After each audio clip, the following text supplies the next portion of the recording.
Hey, audience. I want to get into Joe Biden. They're going to debate tonight, the both presidents, and President Trump is at a disadvantage. They have hired like 126 fact checkers, but I'm sure they're all from CNN fact checking their set of facts, which they seem to believe that their set of facts is the truth. When half the country disagrees with their point of view, including myself. The left, Joe Biden, I truly believe Joe Biden, when he came out for the State of the Union, he was juiced up on Adderall. I take Adderall myself, and I take it every day.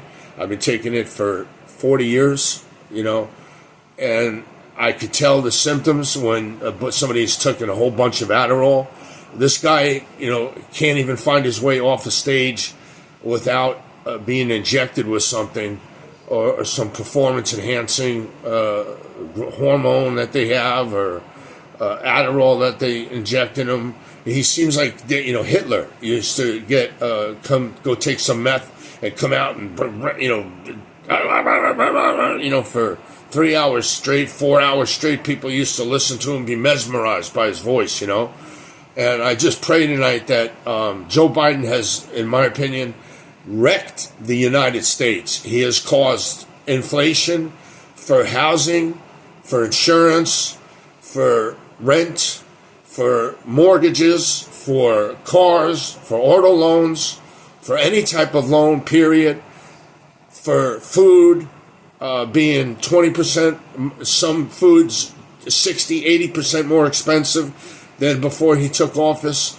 The Green New Deal, they gave $30 billion and built seven charging stations with $30 billion. The Supreme Court told Joe Biden that it was unlawful for him to get involved with the Treasury and forgive student loan debt, but he did it anyway. Went right over the Congress, and it talks about Donald Trump being a dictator and they're going to take democracy away from us. They're the ones that are pushing this transvestite agenda, a pronoun agenda, a stupidity agenda, things that people, don't care about, and they're pushing it. And now they've got these activists that are on the left that, are in college, that free Palestine from the river to the sea, Jordan, from the Jordan River to the Mediterranean Sea. That's what that means. Those are the two rivers and seas they talk about. Palestine will be free. That means annihilate the Jews, wipe the Jews out. So, from the river to the sea, there won't be any Jews. Palestine will be free. That's, Antifada means genocide. So when they chant these things, they burn American flags. I never in my life, ever, I grew up, I'm 59. When I grew up, man, we would beat your ass if you were burning an American flag. Me and my friends would beat the dog crap out of you.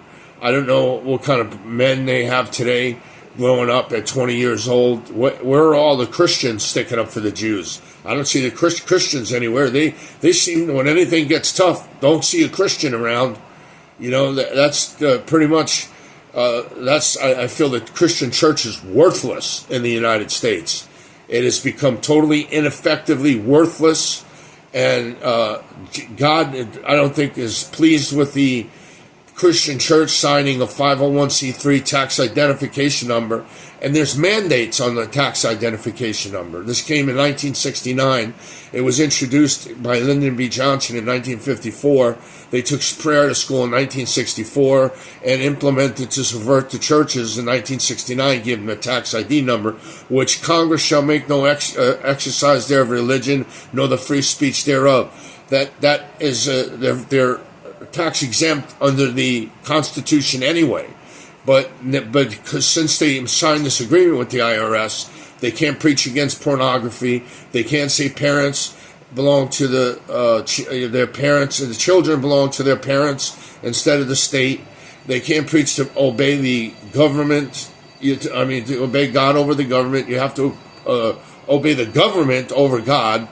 You can't preach against anything in the Department of Education that's going on to tell your congregation what's going on or to how to pray against it. These pastors just keep preaching the same stupidity message, prosperity gospel, and asking for money. And in my opinion, most of the churches are worthless. If they've signed the 501c3 tax ID number, they're definitely worthless. They're not hearing from God. When you can't serve two masters, Jesus says, you're going to love him and be devoted to him and be a vessel that's open for God to work through, and touch people through your voice, through the truth, because when people hear the truth, they happen to know the truth. Jesus says, you know the truth, and the truth shall set you free. What is the truth? The truth is Jesus, but the truth is everything that you see during the day that they're saying you're not seeing with your own eyes. Oh no, you're not really seeing a high inflation. Everything's good. Janet Yellen, the Treasury Secretary, should have a pair of handcuffs put on her. She's a dumbass, an evil dumbass. On top of that, her lies are just are egregious, and they don't care. They don't even care that their lies got so stupid that nobody could believe them. That's what the psyop is on the United States. That's the brainwashing of to make you a stupid idiot. That you're not going to believe what you're actually seeing and hearing. You're going to question it, and then believe them over it. That's you need to have independent thought. You need to have Jesus Christ at the center of your foundation. I'm sorry, man. If you're godless, I really feel sorry for you, especially in this generation. But that's all I have to say about it. I hope President Trump excels tonight, and we see the best version of him.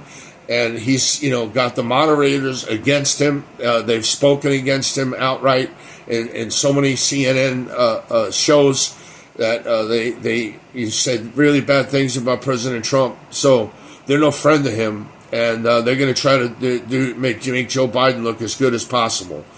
We're going to pray that doesn't happen, because we do not need another 4 years of Joe Biden. We need him out of the office, and a lot of people fired, and a lot of changes made. All right, thank you, and God bless you.